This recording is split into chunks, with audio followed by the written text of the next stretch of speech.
Sound off for Chesterfield.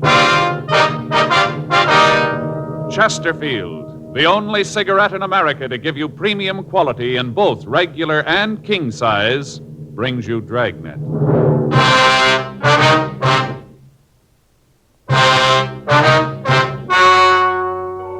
Ladies and gentlemen, the story you are about to hear is true. The names have been changed to protect the innocent.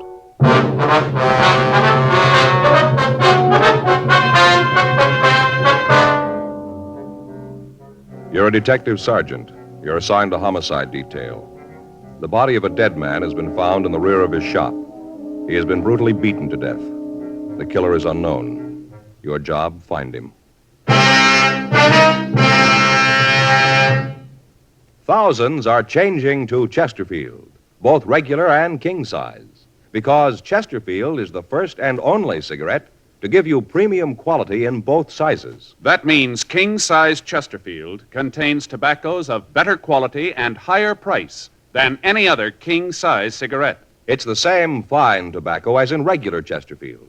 There is absolutely no difference, except that king-size Chesterfield is larger, contains so much more of the same tobaccos, it gives more than a fifth longer smoke. Yes, more than a fifth longer smoke. So remember, Chesterfield is the only cigarette to give you premium quality in both regular and king size. Buy 'em either way you like 'em.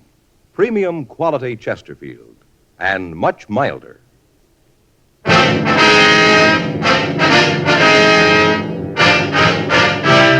Dragnet, the documented drama of an actual crime.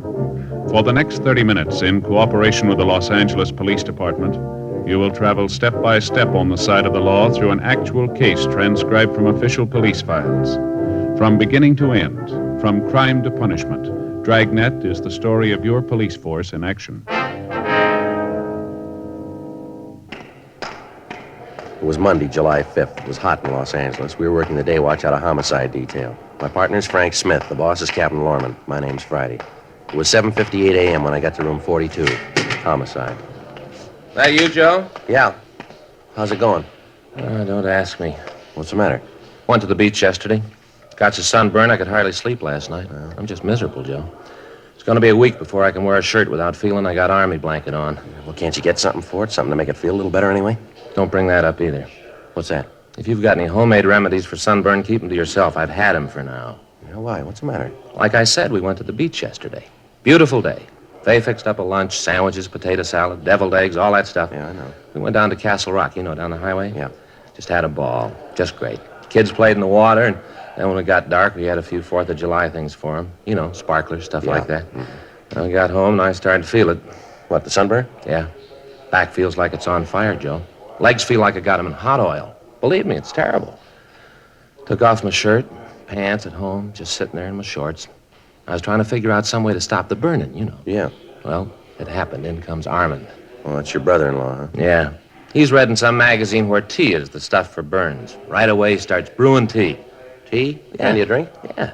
Tells me to lay down on the floor, right? Flat on my stomach. I was feeling so miserable, I'd have done anything to get rid of the feeling, so I did just lay there. And he starts putting tea leaves all up and down my back of my legs, and, felt real good at first. Kind of cool, Yeah. And all this time you're laying on your stomach there. Yeah, right in the middle of the living room floor. He put papers down first, so the tea wouldn't drip all over the floor. Well, you brew this stuff first. Yeah, and then they put the tea leaves on me, but then the tea leaves started to dry. They crinkled all up, and the pain came back. Just miserable, Joe. Well, did it do any good at all? I don't know. They finally took it off and put some kind of ointment on my back. Helped a little. Had to sleep on my stomach all night. Couldn't turn over. I just lay real still. Once in a while, I'd fall asleep and roll over, and wow, I'd wake right up with the pain. I tell you, Joe, I didn't sleep at all. Not a wink. Yeah, I know what you mean. I don't see what you're blaming Armand for. Seems like he did try to help you out, though. Oh, sure, he tried. Whole thing was his fault. If he'd kept his big mouth shut, everything would have been all right. How do you figure that? A picnic. It was his idea, Joe. It's a hot shot. I'll get it. What is it? Killing down on Bixel.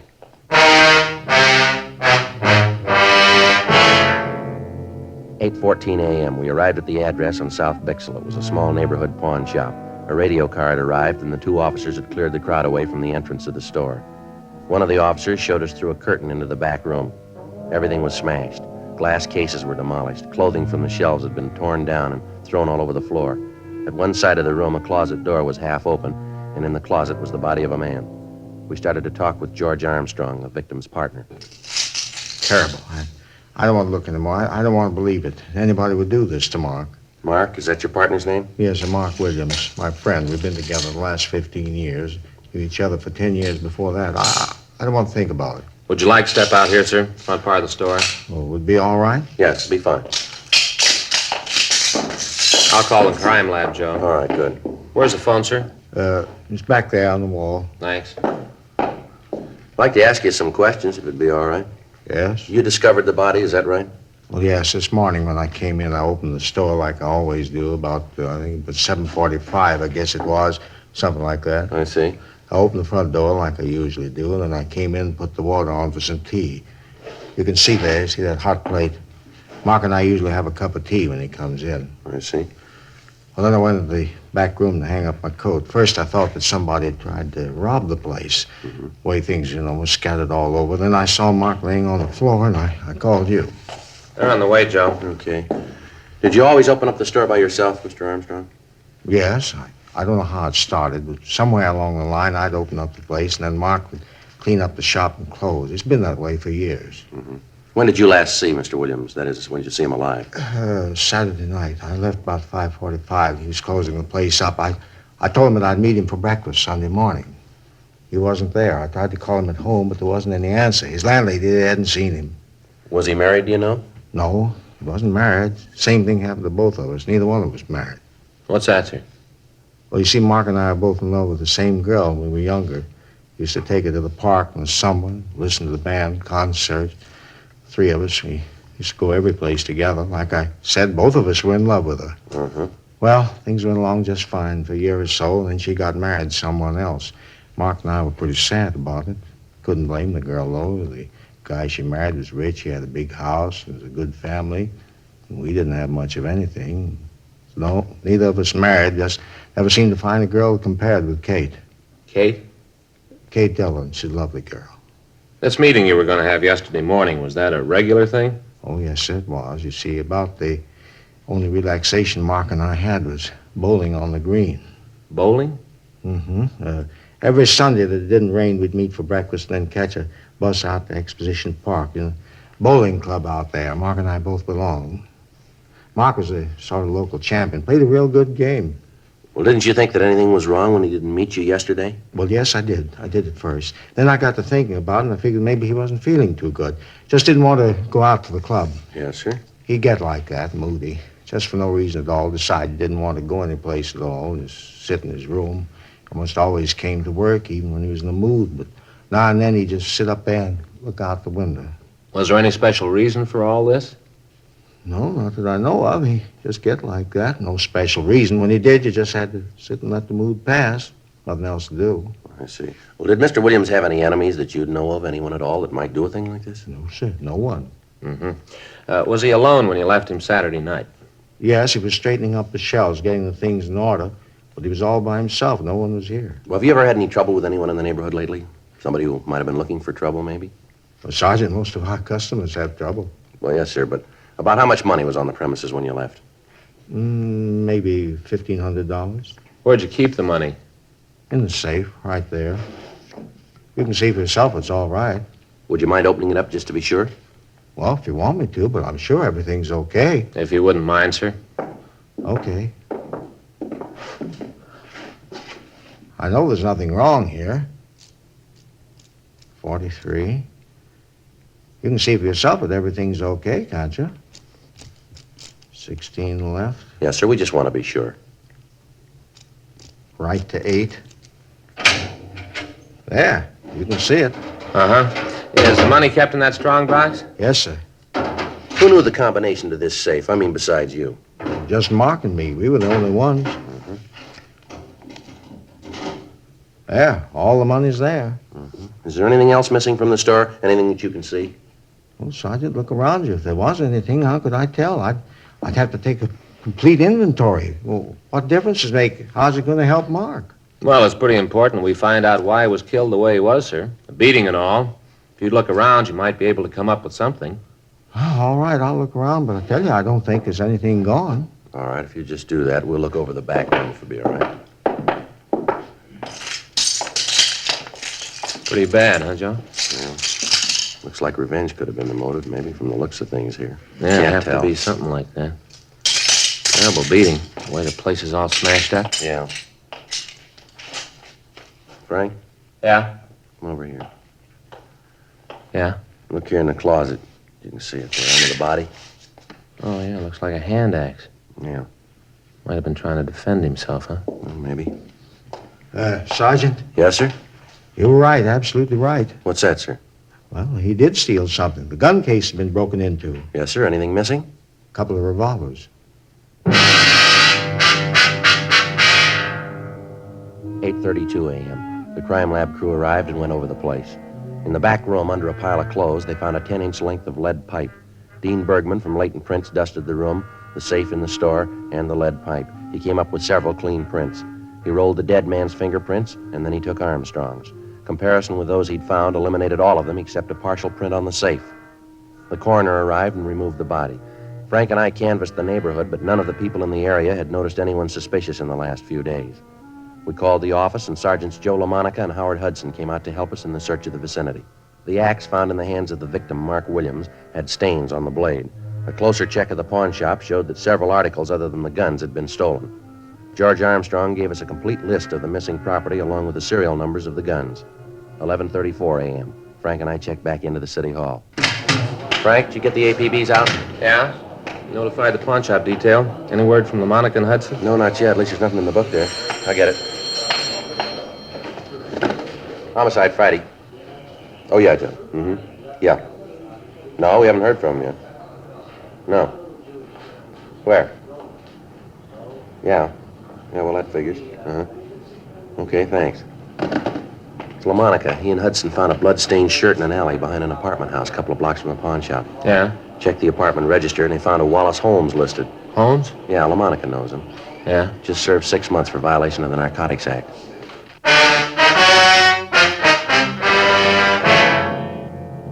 "12:02 p.m. We ran the name Wallace Holmes through R&I. He had a record dating back almost 10 years. He'd been arrested twice for violation of the state health and safety code and once on suspicion of 211 PC.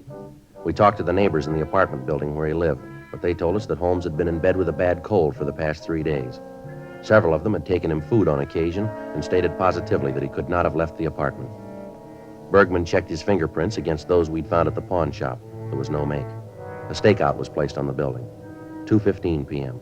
We checked by the crime lab to see if Ray Pinker had finished the tests on the physical evidence that he'd collected at the murder scene. Looks like the lead pipe. Can you tell us anything about the killer? Nothing except he's WMA. How about the other bloodstains, Ray? Test out type O, victim's type B. Well, figures that he managed to hit the killer with the axe then, huh? Possible. How about the shirt? You find anything on it? We haven't finished the tests on the dust particles we found in the pockets yet. Precipitant test shows it's human blood. Haven't had a chance to group it yet. How about any laundry markings? Anything there, Ray? Just about to check it. Spread it out here. You want to get those lights, Frank? Yeah, I'll go. Turn on this fluorescent. Yeah. Laundry marking here. Yeah. Looks like RJ. Mhm. Is that right? And there's a number there, too, and there's 769-02. anything else, Ray? Looks like that's about it. What laundry, would you know? Yeah, I think so. Marking's the same type as Consolidated Central Laundry uses. It's a big place out on Pico. Mm-hmm. Handle cleaning for a lot of small neighborhood places in town. I can give you the address. Okay, anything else? Oh, he had a 15 neck and a 33 sleeve. Average size, not much help, huh? Maybe I can give you some more when I get through the dust particles in the pockets. Yeah, okay. Wish we had a little more to go on. Well, you got a piece of lead pipe, a stained shirt, and an axe that looks like it's been recently used. Yep. They all connect somewhere along the line. Yeah, all we got to do is find out where. 2:58 p.m. Frank and I drove out to the Consolidated Central Laundry. We talked to the manager, and he looked through the files. He was able to tell us that the shirt had been laundered at a small cleaning place on South Hill. He gave us the address, and Frank and I drove over. We talked to the manager of the shop. Uh-huh. Yeah, it's our number, all right. Yes, sir. Would it be possible for you to tell us who owns the shirt? Yeah, I'll look it up in the book. Let's see, RJ 769-02. That's right. Let's see, 642, 98, 7. Yeah, here it is. John Dunlap, address out on 3rd Street. Say, what do you want to know about the shirt for? Dunlap done something? Oh, we're just conducting an investigation here. Oh. Wonder if you'd describe this Dunlap for us. Oh, sure. I've known John for years. Been bringing his things in here for at least 8, maybe 9 years. Could you give us a description of him, you think? Yeah, Johnny's about my size, maybe 5'11". Weighs about 180. How about his coloring? Huh? His coloring. Is he dark or light complected? Oh, yeah. Well, I guess you'd say maybe sort of medium. Yeah, medium. Does he have any marks or scars on him? Anything unusual about him? Well, if you asked me that yesterday, I'd have said no. How's that?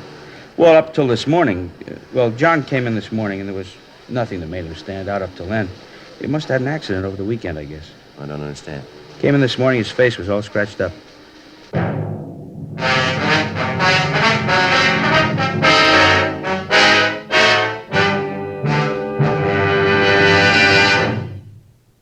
You are listening to Dragnet, the authentic story of your police force in action. We like to give the facts about Chesterfield so you can be your own judge. Chesterfield is the first and only cigarette to give you premium quality in both regular and king size. Chesterfield is the first and only cigarette to tell you what it's made of. The world's best tobaccos. Kept tasty and fresh by pure and costly moistening agents. The best that money can buy.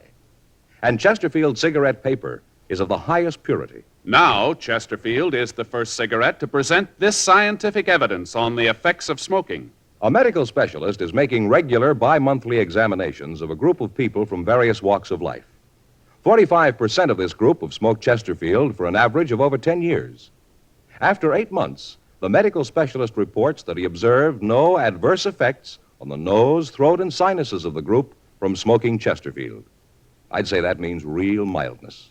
Either way you like them, regular or king size, you'll find premium quality Chesterfields much milder.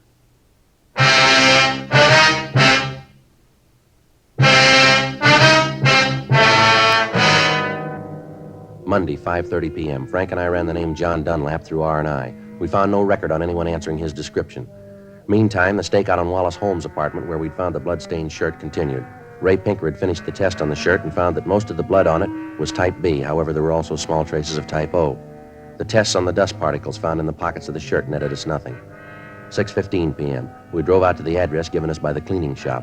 It was a large apartment building. Dunlap was registered in the penthouse. We took the elevator up and rang the bell. Yeah? John Dunlap? That's right. What can I do for you? Police officers would like to talk to you. Police? What do you want with me? Just like to talk to you.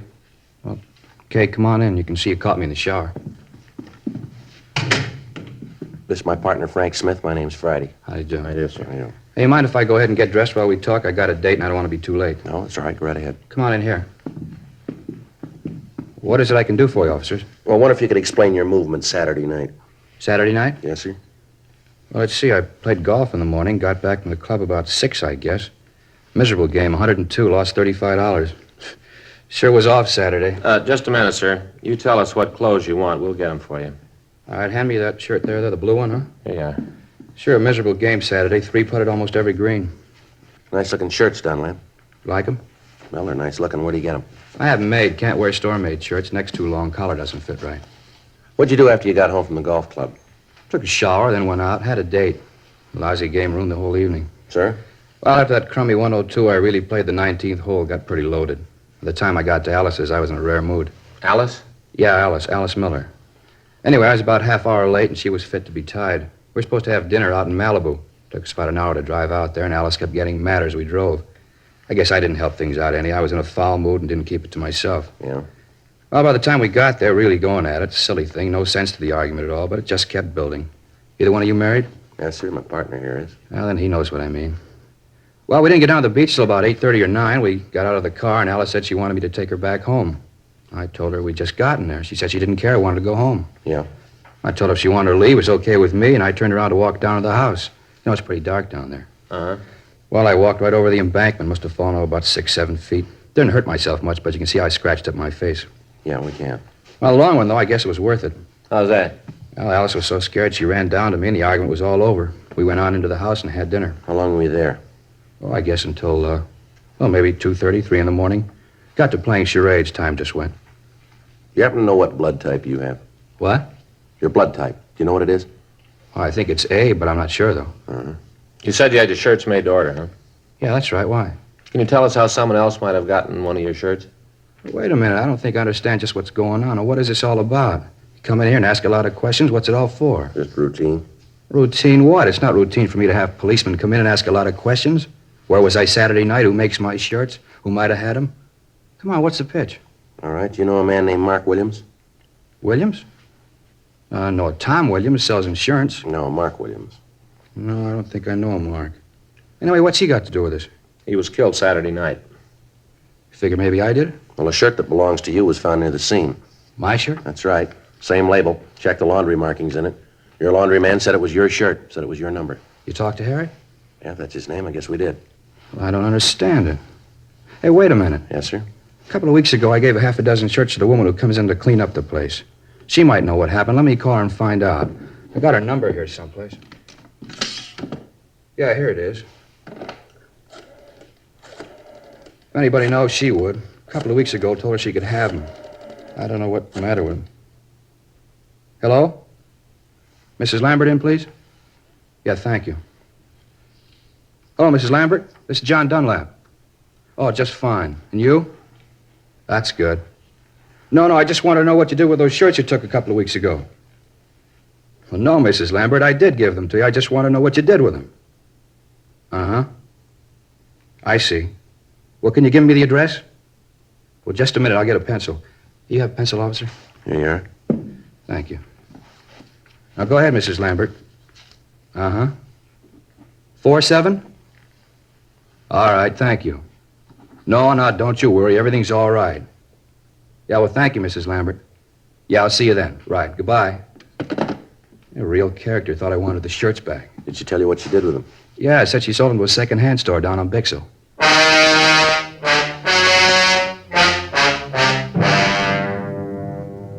"7:20 p.m. We drove over to talk to the cleaning woman. She gave us the same story that we'd gotten from John Dunlap. We went over to the second-hand store, but it was closed. The stakeout on the apartment continued. The body had been posted, and the coroner told us that Williams had been killed at approximately midnight on Saturday night. That would allow 2 hours on either side, making it possible for the murder to take place between 10 p.m. and 2 a.m. Frank and I checked out of the office and went home. The following morning, Tuesday, July 6th at 8:17 p.m., we checked the second-hand store where the shirts had been sold. The dealer told us that he remembered the shirts. He said that he'd bought 5 of them and had only sold 1. He was able to give us a fair description of the man he'd sold the shirt to. He went on to say that he'd heard that the man was a user of narcotics. We ran the name he gave us, Fred Harris, through R&I. He had a record of violation of the State Narcotic Act.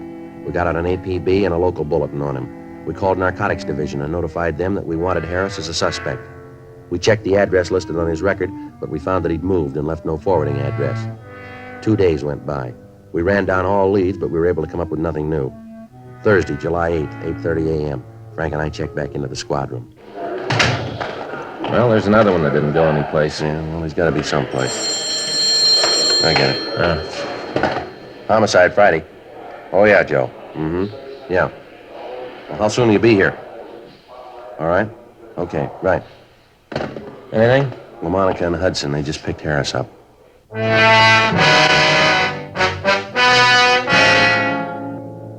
11:20 a.m. Fred Harris was brought to the interrogation room. Frank and I talked to him for about an hour, but other than his name, he refused to tell us anything.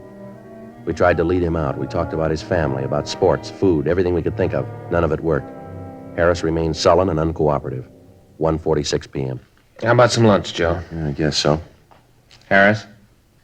No, thanks. Well, you suit yourself. What do you want, Joe? Well, ham on rise, all right. Get some coffee, too, huh? Okay. You sure, Harris? You don't want anything to eat? No, I told you. Okay. All right if I smoke? Yeah, go ahead.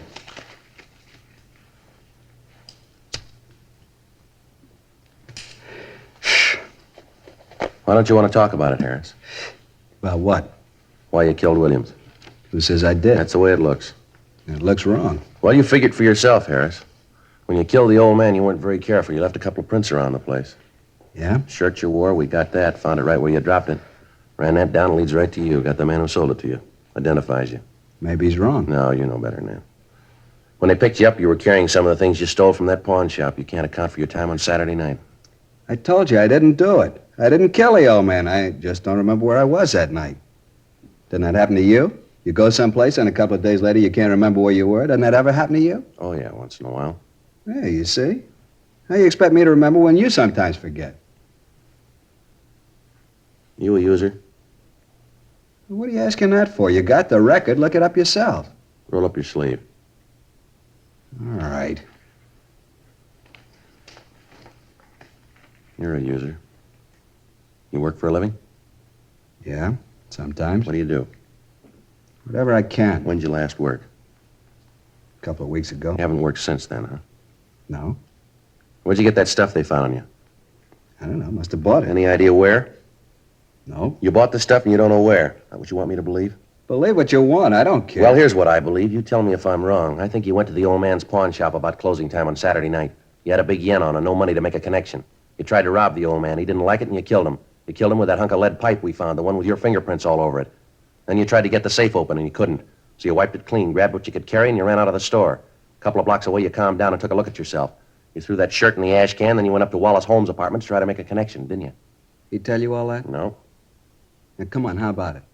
Holmes tell you that? Now, look, you're a little mixed up, aren't you? You just answer, you don't ask. Sure, he told you. You never found out if he did. My big pal, Wallace Holmes. After all I'd done for him. If I had a nickel for every pop I shared with that bum and he cops out on me, blabs everything to you. The one guy I'd have done anything for. Give the guy the shirt off your back, and this is the thanks I get. Well, that's your big trouble, Harris. What do you mean? You ought to hang on to your shirts.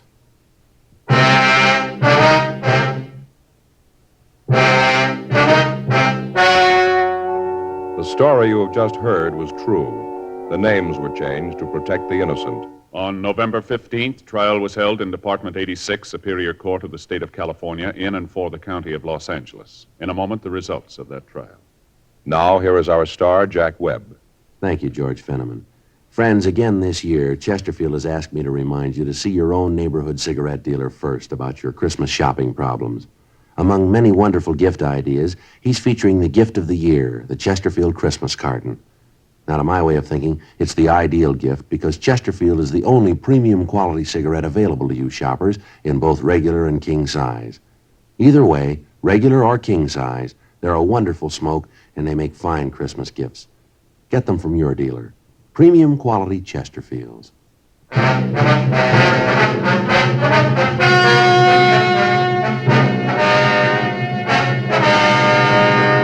Fred Richard Harris was tried and convicted of murder in the first degree. He was executed in the lethal gas chamber at the State Penitentiary, San Quentin, California.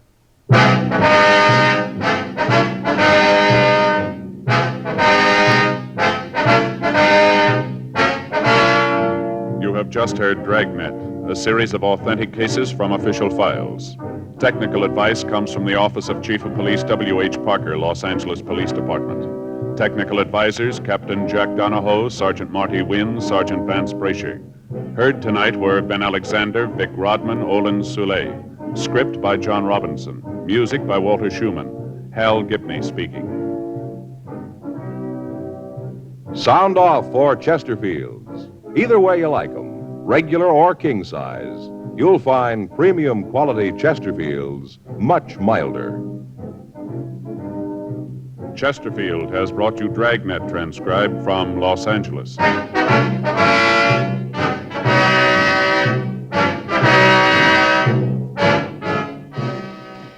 Tonight, it's more adventure with Barry Craig, confidential investigator on NBC.